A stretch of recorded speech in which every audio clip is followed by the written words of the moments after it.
Tutup dulu.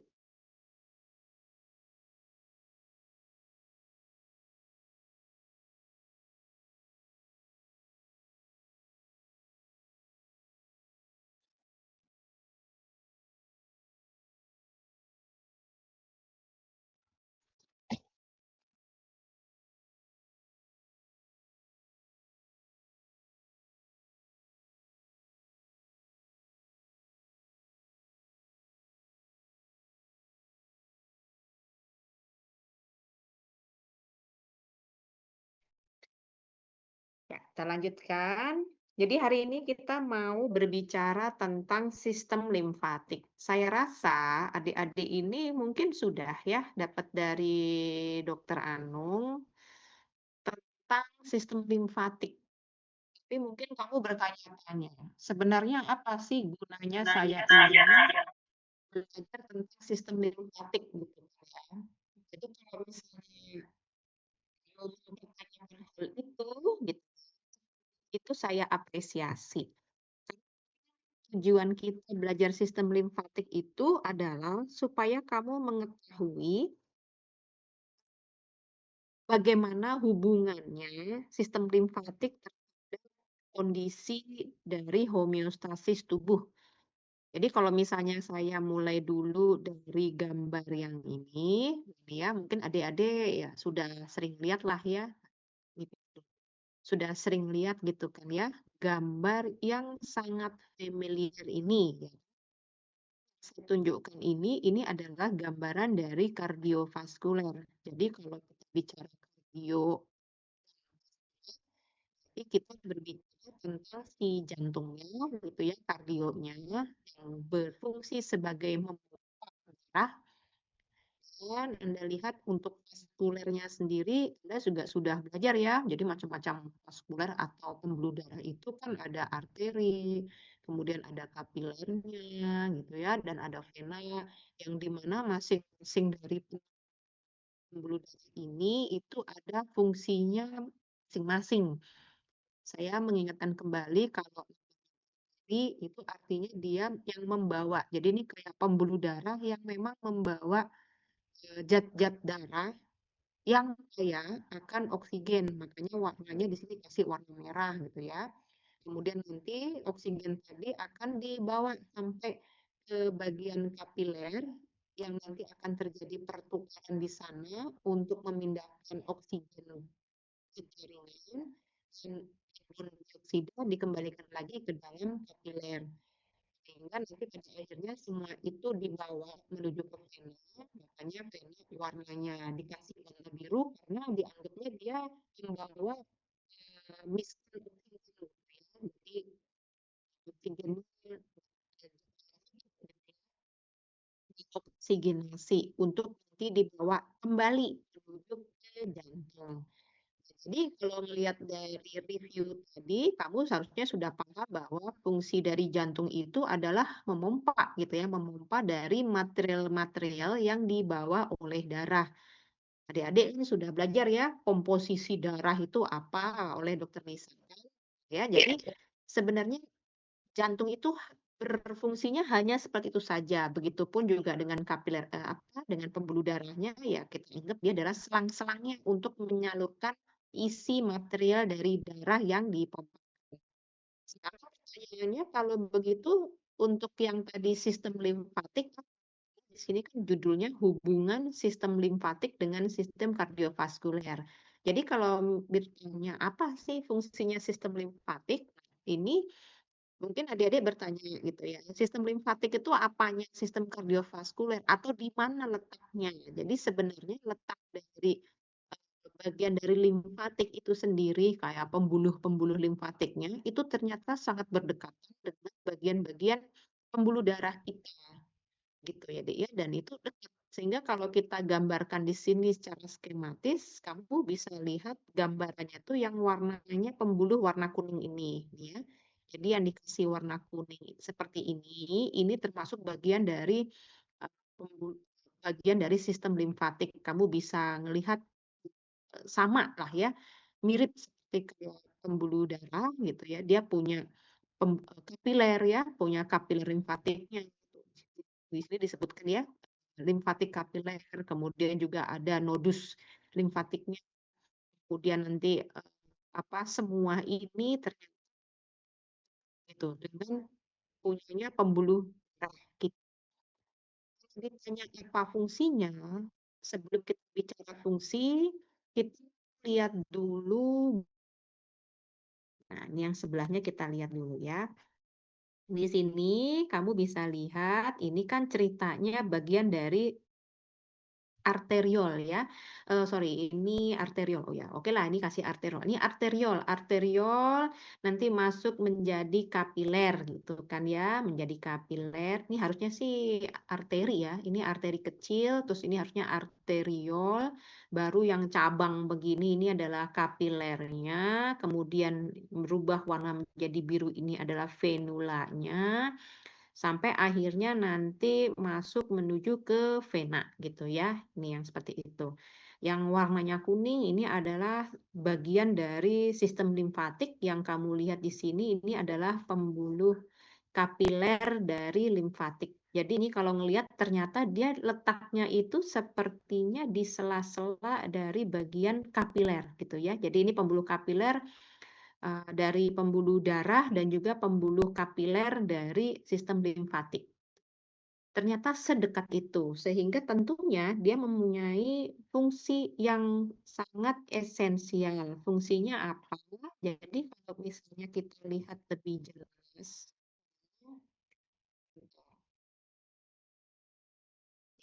di bagian yang paling ujung gambarnya ya. Aja deh. Nih, ini aja deh ya. Jadi kalau misalnya lihat dari gambar ini, nih ya, gambar yang di sini, tadi kita kan sudah jelaskan, itu kita tahu bahwa di bagian dari kapiler, jadi yang di bagian ini nih, yang warna ini kan kapiler ya. Kapiler, kemudian ini pembuluh limfatik atau ya kapiler dari limfatik, kemudian ini yang warnanya seperti ini, ungu gitu ya, mungkin kalau kamu lihat di sana atau pink gitu warnanya, dan ada gambaran seperti selnya, anggaplah ini adalah jaringan gitu ya, jaringan-jaringan.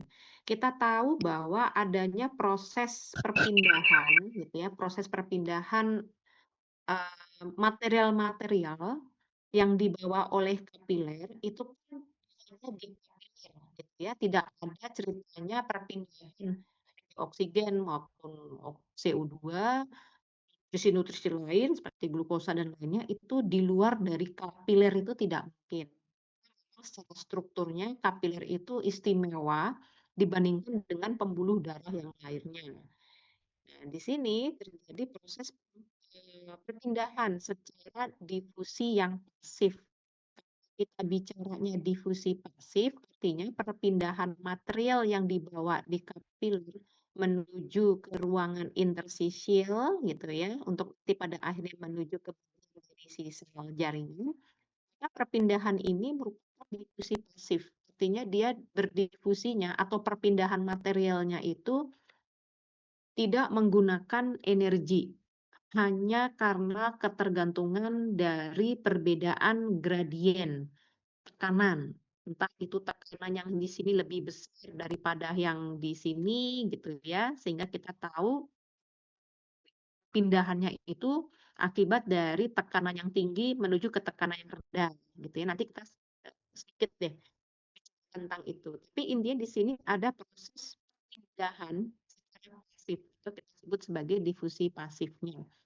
Nanti di sini kan ada bacanya net filtration ya deh ya. Jadi ini kita tahu ada proses filtrasi yang menuju ke ruangan interstisial. Interstisial pindahan tadi gitu ya. Ini nanti pada akhirnya cairan-cairan yang sudah berpindah di sini itu tidak akan mungkin terakumulasi terus di sini gitu ya, Dek ya. Jadi dia nanti harus ada cara untuk dikembalikan lagi, dikembalikan menuju ke dalam kapiler yang satunya. Jadi ini kapiler awal gitu ya, sama di ujung kapiler. Jadi kalau kita bicara kapiler awal itu artinya perbatasan antara arteriol dengan mulainya masuk ke kapiler. Sedangkan kalau kapiler ujung gitu atau kapiler akhir itu artinya perbatasan antara kapiler menuju ke venula. Nah, itu perbatasannya. Itu saya tekankan di sana karena nanti ada kaitannya dengan filtrasi dan absorpsi. Karena proses filtrasinya atau masuknya cairan dari kapiler menuju ke ruangan interstisial itu terjadi di awal kapiler. Baru untuk yang proses reabsorpsinya, ya jadi ada proses absorpsi kembali gitu ya, yang tadi sudah di luar sini gitu ya, yang ada di ruangan interstisial, itu nanti akan kembali masuk menuju ke kapiler. Karena kan ada pertukaran ya kan? Ya karena kalau, apa namanya, kayak CO2 dan lainnya gitu ya, nah itu nanti di sini letak, apa, perpindahannya, net absorption-nya. Untuk sampai nanti akhirnya dibawa lagi menuju ke vena ya, sampai ke jantung. Tapi adik-adik juga perlu ingat bahwa material yang sudah masuk ke dalam, ruangan interstisial ini, itu ternyata cukup besar. Sedangkan yang diabsorpsi itu, sedikit gitu, tidak banyak. Sehingga kalau seandainya tidak ada pembuluh limfa ini, maka bisa kan cairan yang terus-terusan masuk ya ke dalam dan yang keluarnya tidak sebanding sama gitu. Misalnya, interstisial ini akan penuh karena terus-terusan terisi tapi yang keluarnya drainasenya sedikit. Sehingga itulah kenapa diperlukan sistem limfatik untuk apa ya, mengkompensasi atau sebagai sistem drainase yang kedua gitu ya. Jadi ini yang menyerap dari kelebihan cairan yang ada di ruangan interstisial, di mana kalau misalnya kamu ikuti sistem limfatik ini gitu, nanti ujung-ujungnya dia akan kita kembalikan gitu ya, akan kita kembalikan lagi ke dalam sirkulasi di jantung. Jadi kalau kita lihat gambarnya, nah ini ya, ini saya kasih sengaja gambar 2 gitu. Jadi, karena memang ya betul seperti itu gitu. Ini nanti perbedaan antara, drainasenya di mana, itu tergantung dari sisi-sisinya gitu ya, sisi yang mana saja yang akan didrainasekan dan saya rasa ini sudah dijelaskan sama Dokter Anung di anatominya. Intinya adalah semua nanti, cairan-cairan yang lebih dan masuk ke dalam sistem limfatik itu akan dikembalikan lagi ke dalam jantung. Sehingga nanti pada akhirnya nih ya, seperti ini kan dikembalikan lagi ke jantung nih. Jadi ini dari pembuluh kapiler limfatik ya, kembali semua ini ini kan yang dari bawah tuh ya, yang dari bawah, ekstremitas yang di bawah untuk nanti dikembalikan lagi ke jantung. Begitupun juga sama yang dari sini. Ini pun juga yang dari eh, apa paru-paru tuh ya, ini nanti dikembalikan lagi semua ke jantung. Jadi semuanya ini saling berkaitan. Intinya cairan yang tadi berlebihan di ruangan interstisial itu akan dikembalikan lagi di jantung. Itu cerita dari sistem limfatik. Jadi kalau dilihat lagi sebenarnya fungsi dari sistem limfatik itu apa? Jadi fungsi dari sistem limfatik itu sebenarnya mana ya? Di sini saya kasih di fungsi. Nah, ini dia ya. Jadi fungsinya apa? Nih, tadi kita sudah menjelaskan bahwa fungsi dari sistem limfatik itu adalah mengalirkan kelebihan aliran cairan interstisial. Jadi tadi yang sudah kita bahas di situ ya, cairan interstisial yang tidak terreabsorpsi, tidak terabsorpsi gitu ya. Nah, itu cairan itu nanti akan dibawa menuju ke pembuluh limfatik. Jadi pembuluh kapiler limfatik untuk dikembalikan. Yang kedua, kita tahu bahwa sistem limfatik itu dapat mengangkut protein gitu ya, dapat mengangkut protein Jarang yang tidak mangga. berpartikel yang besar keluar dari ruang jaringan yang tidak dapat dipindahkan dengan proses absorpsi langsung ke dalam kapiler darah. Ini maksudnya apa? Ini maksudnya begini. Dikatakan sistem limfatik mengangkut protein ya, dan zat-zat yang berpartikel besar. Karena limfatik itu berbeda. Punya kapiler pembuluh darah. Ada perbedaannya apa?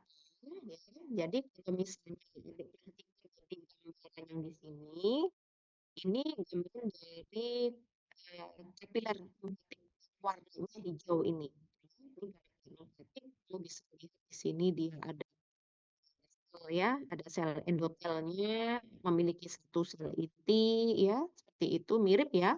Tapi di sini yang berbeda, pada kapiler limfatik dia memiliki suatu filamen anchoring. Jadi apa ya? Kayak pengait gitu ya. Ini kayak ada kait mengkait. Jadi namanya juga anchoring. Jadi anchoring itu kan di kalau kita translatekan ke bahasa Indonesia itu kan jangkar gitu ya. Jangkar yang kalau laut mau berlabuh gitu ya. Dia pasti bawah tuh jangkarnya ya, itu supaya tidak labuh, tidak fix apa tidak pergi gitu ya. Nah, ini sama seperti itu. Dia nih kayak pengait. Jadi ini si filamen anchornya ini dia seperti mengkaitkan kepada sel-sel yang ada di sekitarnya. Jadi ini sel jaringan ya. Jadi yang kita bicarakan ini adalah sel jaringan. Terus kemudian ini juga sama ya, ini juga dia di sel apa namanya si filamen anchoring-nya tadi. Nah, cara kerjanya bagaimana? Cara kerja dari si kapiler limfatik ini. Jadi cara kerjanya itu saat ini kan yang warna putih-putih ini anggaplah ruang interstisial gitu ya. Dari ruangan interstisilnya, sini data gedein. Dari ruangan interstisilnya, saat ruangan interstisil ini terendam oleh cairan gitu ya, jadi terisi oleh cairan dan membuat sel-sel ini gitu ya. Ini kan jadinya sel-selnya ini kan kalau bayangin gini deh. Kamu bayangin kalau sel-sel ini itu cairannya sedikit. Tentu jarak antara sel satu dengan sel yang berikutnya kan pasti merapat ya. Tapi saat di sini diberi air, maka ada perbedaan jarak. Jadi karena terisi, jadi jarak antara sel satu dengan sel lainnya menjadi melebar ya, karena ini kan terisi oleh cairan. Nah, karena ini terisi oleh cairan ya gitu ya, jadi lebih debitnya lebih lebih banyak gitu. Secara nggak langsung akan menggeser bagian dari anchoring filamen ini. Jadi anchoring filamennya bergeser membuat apa ini namanya ya? Yang flat sih katup gitu ya, bukan katup ya, apa ya dibilangnya ya, di sini apa bahasanya nih? Ya intinya membuka gitu. Jadi ini kan sebenarnya kan tertutup rapat kalau seandainya tidak dibuka atau ditarik oleh anchoring filamen. Saat anchoring filamen ini tergeser oleh si sel gitu ya, si sel jaringan yang karena terisi oleh air gitu ceritanya, maka ini otomatis akan membuka bagian dari sela-selanya ini, gitu ya. Nah, akibatnya cairan-cairan yang ada di sekitarnya ini akan masuk menuju ke dalam kapiler dari limfatik. Tuh ya. Jadi ceritanya seperti itu bagaimana mekanisme kerja dari pembuluh kapiler limfatiknya.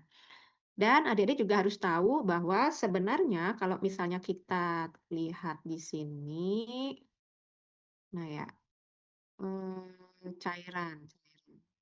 Ini ya, ini kan saya mau mengingatkan saja tentang pembagian dari cairan. Jadi cairan tubuh itu ada cairan intrasel dan juga cairan ekstrasel. Cairan ekstrasel di sini kalau kamu perhatikan ada plasma, ada cairan interstisil, dan juga ada cairan limfa. Nah, cairan limfa ini kapan dikatakan sebagai cairan limfa? Itu saat cairan yang ada di sini, gitu ya, masuk ke dalam. Jadi ini ceritanya cairan, interstisial saat dia sudah masuk ke dalam bagian dari limfatik, maka dinamakan sebagai cairan limfa. Sehingga komposisinya antara cairan interstisial yang di sini dengan cairan yang ada di dalam limfatik itu tentunya komposisinya sama. Kalau dilihat lagi, nah ini komposisi dari limfa ya. Jadi komposisi dari limfa itu ada bagian dari yang solidnya dan juga ada yang bagian air dan kita bisa lihat air yang paling mendominan karena memang ya plasma itu kan paling banyak kan juga air ya komposisinya, sedangkan di sini ada bagian yang solidnya. Yang solidnya apa? Nah, ini dibagi lagi menjadi yang organik dan juga yang inorganik. Kalau yang organiknya adik-adik bisa lihat ya protein. Jadi di cairan limfa itu ada albumin, globulin tuh ya, bagian-bagian dari yang ada di dalam cairan plasma gitu kan. Kemudian ini ada lipidnya, karbohidrat, asam amino ya, dan juga bahan-bahan yang lainnya. Jadi intinya semua ini ada di dalam komposisi di bagian limfa. Lalu kemudian ini juga adik-adik juga perlu tahu, telepon sebentar ya, sebentar ya. Eh, hmm.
Yuk lanjut. Sampai mana saya tadi ya? Oh, ya ya, ini dia ya. Nah, tadi saya kan bicara ada net filtration dan net reabsorption ya, Dek, ya. Nih, jadi ini net filtration arterial end. Jadi akhir dari arterial atau ujung awal kapiler dan yang net reabsorption itu berarti ini kan venous end ya atau di ujung dari venula atau kita sebut sebagai akhir dari kapiler. Nanti kita bicarakan nanti. Sebelum itu saya mau ceritakan dulu tentang kenapa eh mana ya cairan-cairan tuh cairan. Nih ya, kenapa tadi dikatakan bahwa cairan limfa gitu ya, cairan limfatik itu bisa membawa protein ya, bisa membawa protein. Jadi kalau adik-adik perhatikan di sini, ini mungkin masih ingat ya tentang kompartemen cairan tubuh. Jadi ada plasma, kemudian ada cairan interstisial dan juga cairan intraseluler. Saya tidak bicara tentang cairan intraseluler pada bab ini ya. Yang kita fokuskan adalah bagian dari plasma dan juga cairan interstisial karena kaitannya kita bicara tentang sistem limfatik. Di sini Dede tolong diingat-ingat gitu ya. Ini plasma. Plasma itu kita tahu memiliki komposisi yang mirip seperti cairan interstisial, ya kan? Mirip.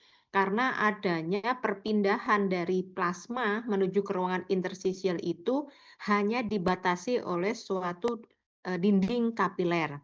Sehingga kalau kamu perhatikan di sini, maka komposisi natrium ya sama ya mirip lah gitu ya, besarnya sama, terus kemudian bikarbonat, asam bikarbonat juga ya sama gitu ya, ada kloridnya, kemudian ada kalium ya. Cuman yang membedakan adalah pada bagian plasma itu ada protein, contohnya seperti kayak albumin, globulin ya. Tapi pada cairan interstisial itu tidak ada. Mengapa demikian? Karena adik-adik sudah tahu bahwa adanya perbedaan dari jenis kapilernya gitu ya. Jadi kalau seperti kapiler-kapiler yang memiliki bentuk seperti ini, nih, ini kan kapiler yang bentuknya continuous. Tentu tidak ada yang bisa keluar, material-material sembarang gitu yang keluar, dan dia hanya bisa di celah-celah dari intracellular maupun ion-ion natrium, kalium ya. Tapi untuk protein plasma mungkin dia tidak bisa melalui bagian dari continuous capillary. Berbeda mungkin dengan yang punyanya ini ya. Kalau yang seperti ini, maka tentunya memiliki pori-pori yang besar dan lebar seperti ini dibandingkan dengan yang punyanya Fenestra gitu ya. Fenestrasi gitu ya, kapilasi. Dia ini bentukan dari kapilernya lebar-lebar ya dan besar, maka tentu bagian dari protein plasma ini banyak yang bisa keluar. Ini hanya khusus pada kapiler yang jenisnya sinusoid yang bisa kita temui salah satunya contohnya itu di bagian organ hepar gitu ya. Kenapa sih dok kok harus kita bicara tentang masalah protein plasma ini? Kenapa? Ya karena nanti kayaknya saya mau bicara tentang itu. Jadi mana ya blood flow itu. Nah ini deh. Kali ini kita akan belajar bagaimana terjadinya pertukaran di kapiler. Kalau kita bicara kenapa kapiler itu bisa material-material itu berpindah, itu karena ada ketiga ini. Salah satunya ada difusi pasif ya. Jadi difusi pasif itu kamu sudah tahu artinya dia berdifusi, berpindah material itu tanpa adanya menggunakan energi ya, kemudian ada transitosis dan juga blood flow. Untuk transitosis ya, jadi transitosis itu contohnya seperti ini. Oke, kalau misalnya kamu lihat gambaran transitosis itu, nah ini deh, transitosis ya. Jadi modelnya itu berpindah. Eh, Kalau ini kan ceritanya gambaran dari kapiler ya, ini dari kapiler. Kalau kamu lihat bentuknya ini adalah kapiler yang jenisnya continuous atau mungkin juga yang berfenestra ya, karena di sini ada gambaran pori-porinya. Nih por-pornya ya, ada pori-porinya. Kamu bisa lihat dari gambaran ini ceritanya itu untuk bahan-bahan yang kecil gitu ya atau yang gas itu bisa dia pindah gitu ya, seperti ini gitu ya, seperti oksigen dan CO2 karena adanya perbedaan gradien tekanan ya kan, dan bisa menembus bagian dari sel endotel punyanya kapiler. Kemudian juga untuk yang lainnya, contohnya seperti kayak air ya, kemudian natrium, kalium, glukos, asam amino itu bisa juga dia keluar melalui celah-celah dari pori-porinya atau pakai yang cleft-nya tuh ya, jadi celah-celah ataupun pori-pori. Seperti itu. Begitupun juga beberapa yang menggunakan vesicle, jadi transportnya menggunakan vesicle. Ini khusus untuk yang beberapa protein tertentu untuk bisa berpindah dari kapiler menuju ke ruangan interstisial. Tetapi khusus untuk protein plasma, dia tidak bisa berpindah seperti itu. Nah, berikutnya selain dari tadi ya, difusi, transitosis, juga ada pertukaran yang terjadi di kapiler dengan menggunakan blood flow. Blood flow atau bahasa Inggrisnya di Indonesia kan adalah aliran massal gitu ya. Itu yang akan kita pelajari hari ini. Nah, ini adalah blood flow. Jadi kalau kita bicara tentang blood flow, buat apa dok saya belajar ini capek nian gitu ya. Mumet ngelihat tulisannya aja, ngelihat ini apaan dan ini tulisan apa, kamu sudah pusing. Tapi ini prinsip untuk bisa menjelaskan bagaimana terjadinya seperti ini. Jadi kasus-kasus seperti ASI-tes ya, terus kemudian seperti ini mana nih, kita lihat di akhir nih ya. Nah, kasus-kasus pada, pembengkakan pada, bagian ekstremitas contohnya ya, yang di kaki, kemudian kasus seperti ini filariasis itu bisa dijelaskan setelah kamu memahami tentang blood flow itu tadi. Jadi yuk kita bicara tentang blood flow mau tak mau gitu ya, Dek, ya. Supaya, kalau nanti menganalisa kamu tidak pakai sistem tembak gitu. Jadi ada penjelasannya secara, ilmiah.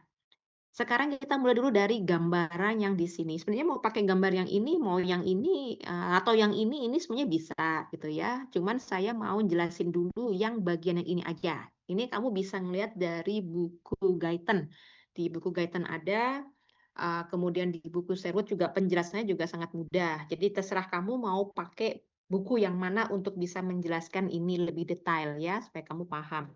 Sekarang kita lihat dulu yang bagian sini. Ini saya kenalkan dulu, ini adalah bagian dari kapiler, ya Dek ya. Bagian dari kapiler bisa dilihat mulai yang dari awal. Ini sengaja diberikan warna yang berbeda karena memang ingin menunjukkan bahwa bagian yang di sini ini adalah awal dari kapiler, awal. Jadi kalau kita bilang awal kapiler berarti ini adalah end dari arteriol. Kemudian untuk yang bagian di sini, ini adalah akhir dari kapiler atau kita sebut sebagai uh, awal dari vena gitu ya, atau bahasanya apa? Venous end ya. Oke, seperti itu. Uh, Kemudian kita lihat di sini gitu ya. Ini ada PC. Jadi PC itu kalau misalnya dilihat, PC itu adalah tekanan, P-nya tekanan, tekanan C-nya itu adalah tekanan hidrostatik. Nih ya, jadi ini sudah ada di sini. Tekanan hidrostatik kapiler, jadi C-nya itu kapiler. Nanti di sini yang tekanan hidrostatik yang PIF itu adalah I-nya untuk interstisial ya, untuk interstisial. Kemudian kalau untuk yang ini gitu ya, ini pakai yang osmotik, untuk yang bagian osmotik di plasma sama bagian osmotik di bagian interstisial. Oke, sekarang kita ke sini dulu. Dari gambar yang di sini, adik-adik perhatikan untuk tekanan hidrostatik kapiler itu adalah 37 untuk yang di awal sini. Sedangkan tekanan hidrostatik kapiler yang ada di ujung sini, yang di akhir dari kapiler itu adalah 17. Pertanyaannya, padahal ini kan ngomongin tekanan, tapi kenapa tekanan yang dari sini sampai ke sini itu justru malah berkurang? Kira-kira menurut kamu kenapa tuh?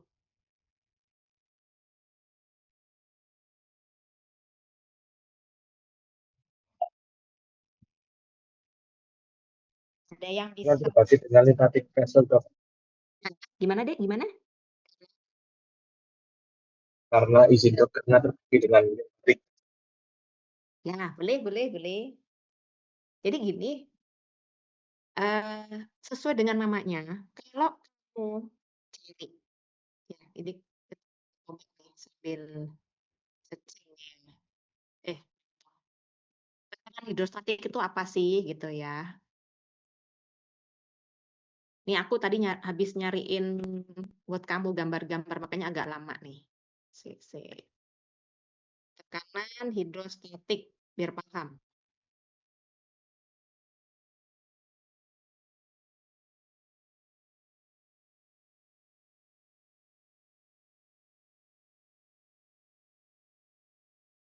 Ini kalau baca di sini istilahnya tekanan disebabkan oleh gaya yang diberikan oleh cairan pada suatu benda yang disebabkan oleh berat zat cair itu sendiri pada kedalaman tertentu. Nah, ini kurang kena ya. Cuman intinya begini, tekanan hidrostatik itu kalau pada tubuh manusia ya, itu karena akibat dari jantung. Tekanan hidrostatik pengaruh jantung.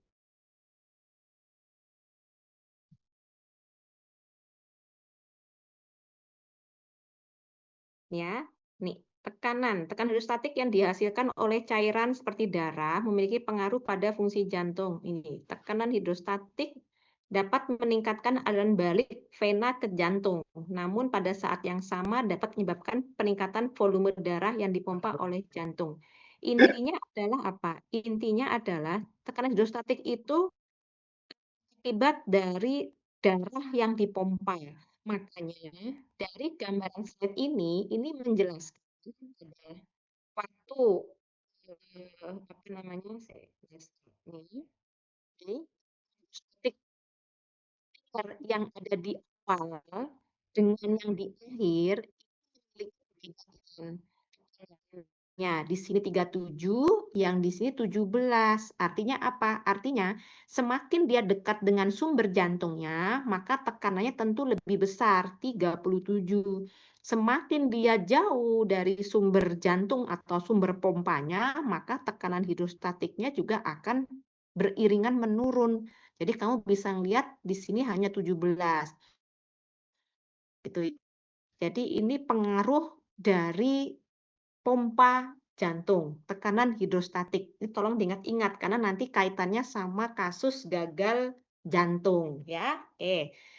Lalu kemudian perhatikan lagi di sini. Di sini ada tekanan osmotik koloid ya, tekanan osmotik koloid yang di dalam kapiler itu 25 ya. Sedangkan tekanan sorry. Sebelum ini, lupa. Jangan dulu bicara ini, maaf. Saya lupa. Ini ada tekanan hidrostatik kapiler, tentu ada tekanan hidrostatik intersisial ya, yang PIF ini. Kalau dilihat di sini, tekanan hidrostatik intersisial itu mulai dari ujung sini sampai ujung di sana, nilainya akan tetap sama 1. Kenapa demikian? Karena kita tahu namanya saja tekanan hidrostatik. Siapa yang memberi tekanan di ruangan intersisial? Kalau di kapiler, jelas yang memberikan tekanan hidrostatik itu adalah jantung. Sedangkan di ruangan intersisial itu tidak ada yang memberikan daya tekanan tadi. Sehingga kita kasih nilainya 1 aja deh gitu. Dianggap nilainya 1, bukan nilai 0. Ini sudah kesepakatan dari semua ahli fisiologi. Jadi hanya dikasih nilai 1, tidak lebih dari itu. Karena kita anggap walaupun di sini tidak ada yang memberi tekanan seperti kayak jantung, kita anggap saja deh tetap ada nilainya 1 gitu ya. Kemudian kamu perhatikan yang ini sekarang, tekanan osmotik koloid. Sesuai dengan namanya, osmotik koloid. Nah, koloid itu artinya protein. Kita tahu bahwa protein mulai dari ujung sini sampai ujung sini itu sama nilainya, tekanannya 25. Kenapa begitu? Karena kita tahu tidak ada namanya protein plasma itu yang bocor, berkurang, masuk ke dalam ruangan intersisial. Makanya kenapa nilainya dari yang tekanan osmotik koloid yang di sini dan juga yang di ujung di sini itu tetap sama. Paham ya? Lalu bagaimana dengan tekanan osmotik koloid yang ada di ruangan intersisial? Kita kasih nilai 0. Kenapa 0? Sudah pasti nggak mungkin ada protein yang bocor kalau secara normal. Nggak ada ceritanya protein di ruangan intersisial. Makanya kenapa ini dikasih nilainya 0. Ya, oke ya, sampai sini paham. Nah, sekarang kita lihat di sini. Ini ada gambaran panah ya. Panah-panah ini menunjukkan proses perpindahan dari cairan ini menuju keluar ya. Seperti itu. Sedangkan kalau yang ini kenapa nih Dok? Ini kan tekanan hidrostatik kan memang betul ya, menekan sehingga membuat cairan itu keluar. Tapi kenapa kalau yang ini tekanan osmotik koloid punyanya kapiler itu justru malah membawa masuk cairan yang di luar atau di ruangan intersisial itu menuju ke dalam kapiler. Alasannya adalah sama seperti kalau kita bicara tentang osmotik. Ya inget ya kayak yang hipertonik, hipotonik, atau, apa tuh yang normotonik tuh ya. Masih inget nggak? Saya harap Anda masih inget ya. Karena ceritanya, kalau ini gitu ya, untuk protein gitu, ini pasti kalau yang besar seperti ini, dia akan mendorong, menyerap. Jadi menyerap cairan yang di luar itu untuk masuk ke dalam.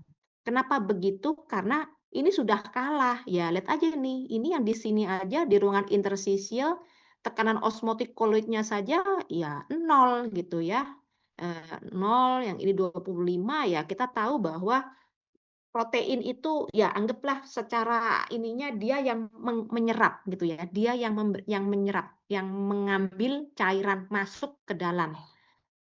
Ups, ini lagi azan ya. Sebentar ya, Dek, ya, ini tempat saya lagi azan. Ditunggu dulu ya, sebentar.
Ya, ya lanjut. Gimana tadi saya ya? Oh, ya, tekanan osmotik koloid ya. Jadi kalau ngelihat dari gambaran ini, paham ya, kalau kenapa ini memberikan gambaran panah masuk, artinya cairan yang ada di ruangan interstisial itu masuk ke dalam. Ya, sekarang kita melanjutkan ke sini. Jadi kalau ngelihat dari gambaran ini, gimana ceritanya proses filtrasi dan proses reabsorpsi? Ultrafiltrasi. Oke, ini proses filtrasinya. Jadi kalau ngelihat dari gambaran ini, gitu ya, tulisannya, dorongan dari yang apa di arterioler gitu ya, yang N-nya. Jadi bagian awal kapiler gitu ya, awal dari kapiler itu ada tekanan yang keluar dan juga ada tekanan yang ke dalam. Tekanan yang keluar itu artinya memberikan panah yang keluar seperti ini. Jadi ini tekanan hidrostatik kapiler ya, ini 37. Kemudian yang keluar lagi di sini, misalnya ini kan yang keluar ini, yang keluar lagi ini ya. Nah ini kan keluar ya, kasih tanda panah keluar. Tekanan osmotik koloid sisil itu 0.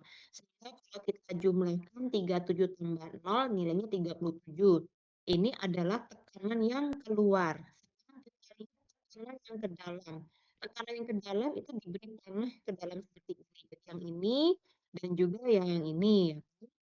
Jadi kalau kita lihat di sini tekanan untuk osmotic fluid yang kapiler nilainya 25 dan juga untuk yang tekanan hidrostatik interstisial itu nilainya 1. Nah, ya. Sehingga kalau kita jumlahkan 25 tambah 1 itu adalah 26.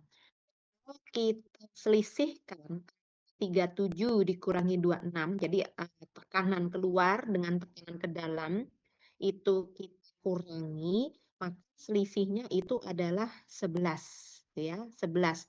Di mana 11-nya ini nilainya positif. Nilainya positif 11.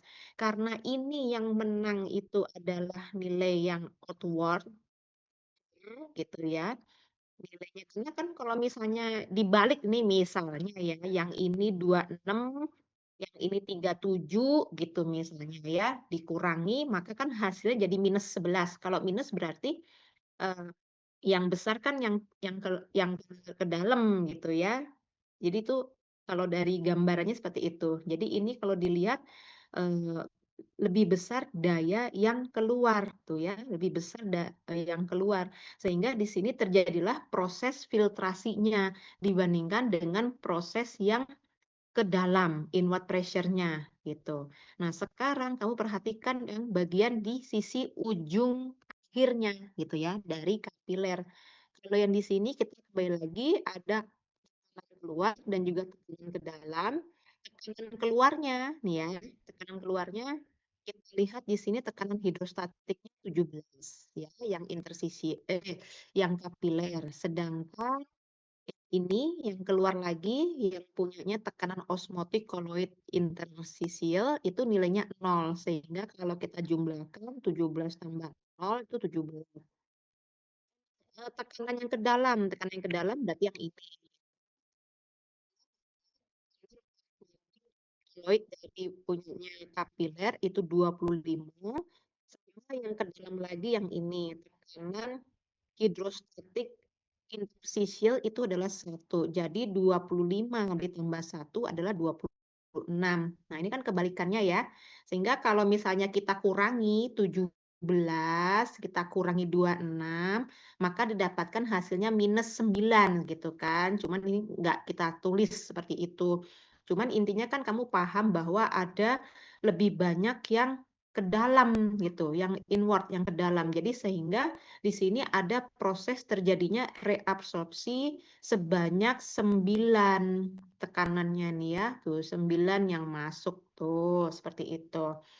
Jadi ini yang menjelaskan proses terjadinya apa namanya tuh blood flow tadi gitu. Kapan terjadinya proses perpindahan pada bagian dari kapiler.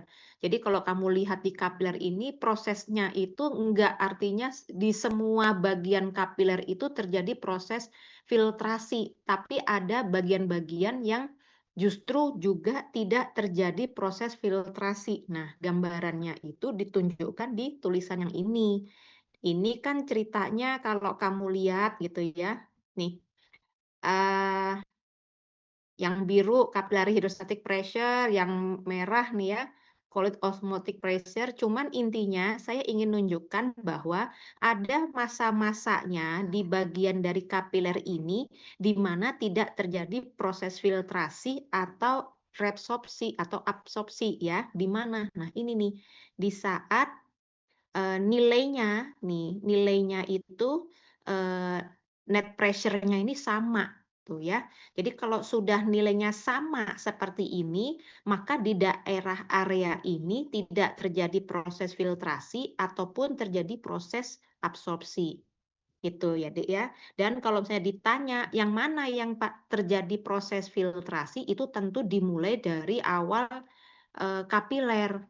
Proses absorpsinya itu dimulai dari ujung akhir kapiler, tuh ya, seperti itu. Ya karena memang sudah ada perbedaan dari tekanan hidrostatiknya yang mengecil di sini kalau kamu lihat, gitu.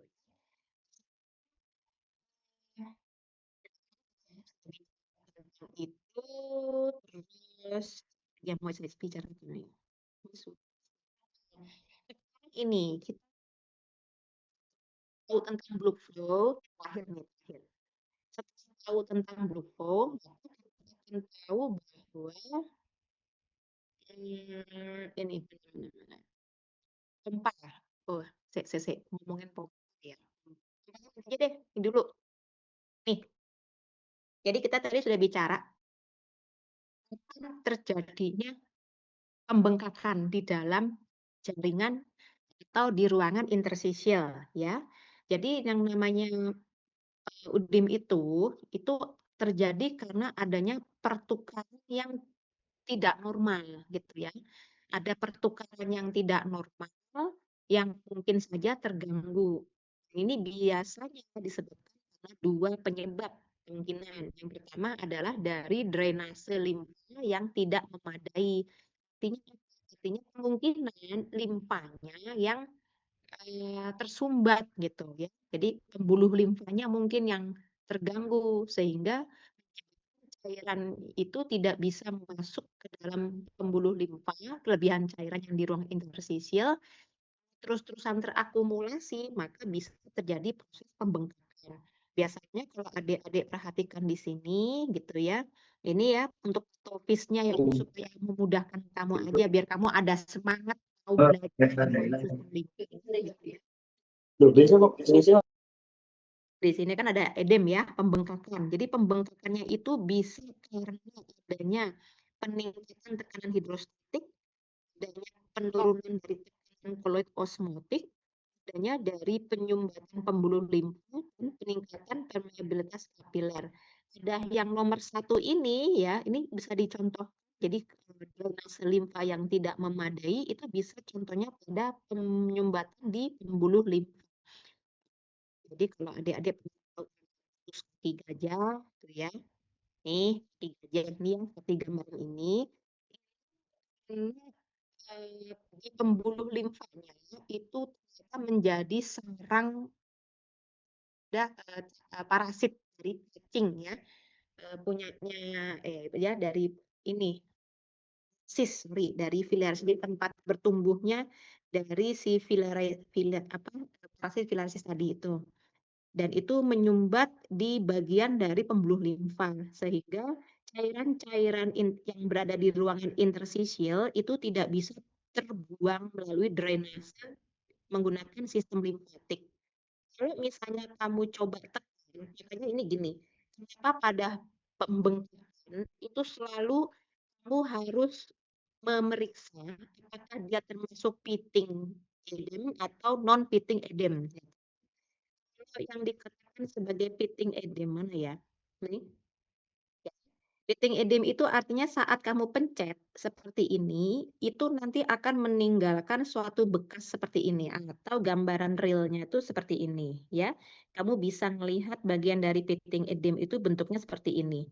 Jadi apa, melenyot gitu kali ya. Sedangkan kalau filariasis atau pada kasus kaki gajah atau, apa namanya, karena adanya sumbatan pada ja pembuluh limfa pada kasusnya ini, itu kalau kamu tekan ya, di ini, itu tidak akan menghasilkan gambaran pitting edem seperti ini.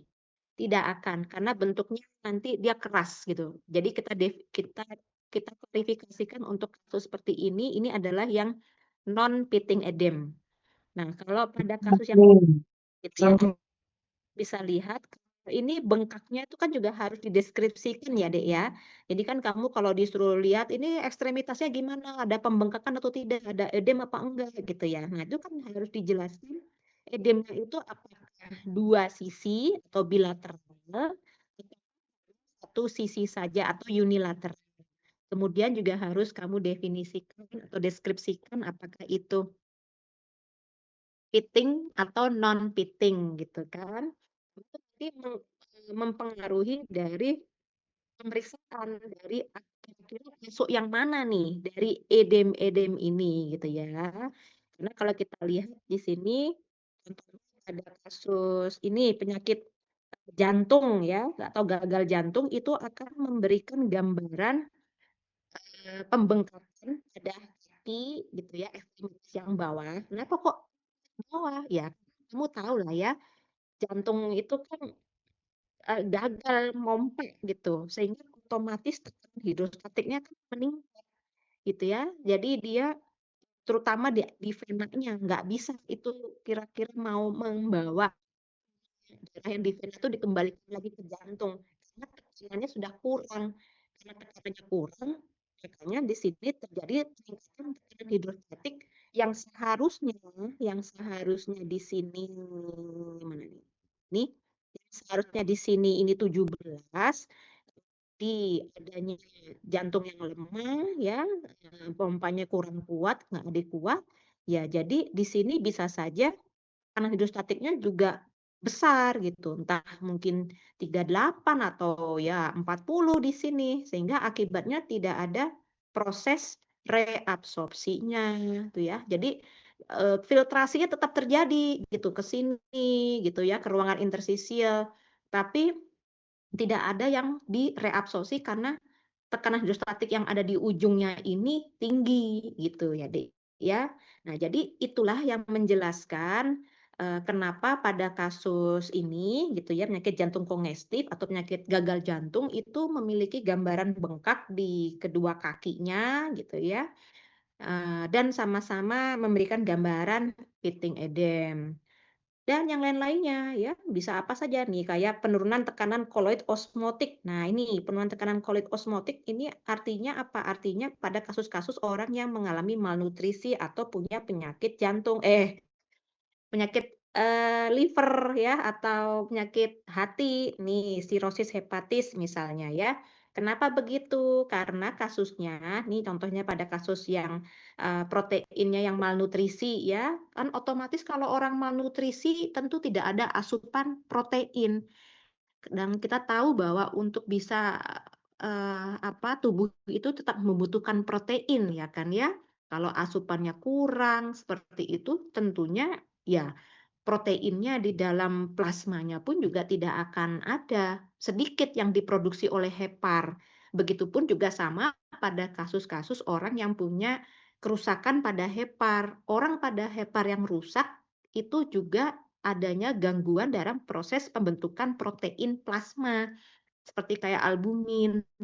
Karena hepar adalah satu-satunya yang memproduksi atau ya yang sebagai pabrik dari pembentukan protein itu sendiri. Kalau proteinnya sudah tidak ada, ya kurang, ya tentu saja jadinya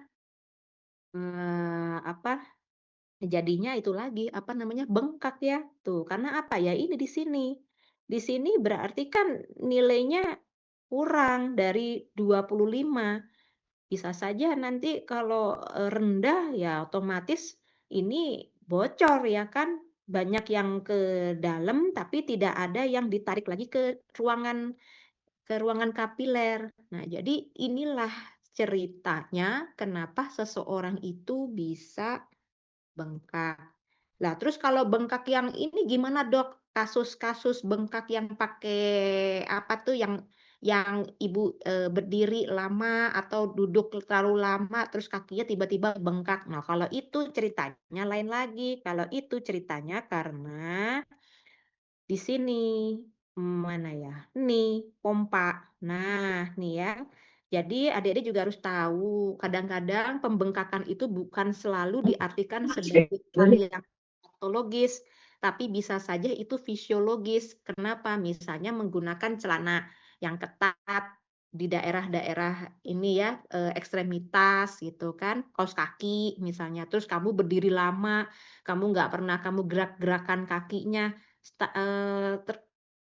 apa, posisinya nggak berubah-berubah, ternyata itu juga bisa mengganggu dari pompa limfa. Jadi adik-adik juga harus tahu bahwa limfa itu tidak memiliki pompa, ya. Nih, pembuluh limfa sering ditemukan berjalan di sepanjang arteri dan vena, ya. Dindingnya hampir sama tebal dengan vena kecil yang memiliki jaringan yang sama. Nih, pompa di jantung. Jadi kalau kamu lihat dari gambarannya ini, pompanya dari mana gitu ya. Jadi pompa ini menggunakan pompa yang mirip bagaimana cara kerja dari pompa pembuluh vena yang untuk venous return yang pakai otot. Jadi ceritanya otot-otot itu yang mirip ya, yang dia nanti akan memencet itu ya bagian-bagian pembuluh limfa ini. Jadi mirip. Jadi nanti pakai pompanya itu dua gitu ya. Aduh, sini saya nggak disebutin di sini ya. Nih, pakai pompa yang ekstrinsik ini, tuh ya. Jadi yang ekstrinsik itu pakai pompa ekstremitas dan juga pompa respirasi. Jadi saat kamu bernapas itu pun juga ada pompa yang membuat pembuluh limfa itu mengembalikan cairannya menuju ke bagian jantung. Dan yang paling terakhir adalah karena di bagian limfa ini gitu, ini kan ada bagian ototnya ya, ada otot polosnya gitu ya. Dan ini mirip seperti kayak vena juga, dia bisa apa namanya, merenggang dan kemudian bisa berkontraksi, tapi dalam arti bukan berkontraksi seperti arteriol gitu, bukan ya, tapi cuman hanya sekedar mengembalikan strukturnya ke bentuk yang semula, atau kita sebut dia sebagai pompa limfe intrinsik tuh ya. Oke, nih dari aktivitas miogenik ya, miogenik dari pembuluh limfanya sendiri. Mungkin itu saja dari saya, tinggal nanti kalian baca sendiri. Sisanya saya rasa seperti ini sudah saya jelaskan ini semua ya, di dalam slide ini sudah ada. Mungkin itu saja dari saya. Ada yang mau ditanyakan sebelum kita akhiri?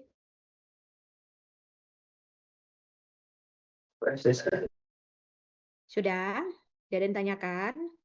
Baik, kalau tidak ada yang ditanyakan, saya harap Anda jadi tertarik untuk lebih dulu memahami secara fisiologi terkait bagaimana kerja tubuh, sehingga saat kamu nanti belajar tentang patologisnya, kamu tidak perlu capek-capek menghafal, karena semuanya kamu sudah paham secara struktur dan juga secara sistematis, dan tinggal kamu menganalisa saja, jadi sudah bermain di sana. Tidak perlu sampai ya menghafal mati gitu ya, tapi sudah tahu alasannya seperti apa. Oke, baik, mungkin itu saja dari saya. Terima kasih. Kita akhiri saja siang hari ini. Wassalamualaikum warahmatullahi wabarakatuh. Waalaikumsalam warahmatullahi Wabarakatuh. Terima kasih, Wabarakatuh. dokter. Terima kasih, dokter. Terima kasih, dokter.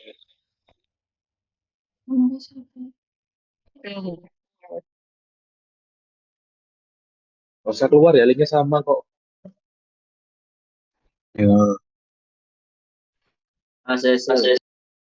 Ya.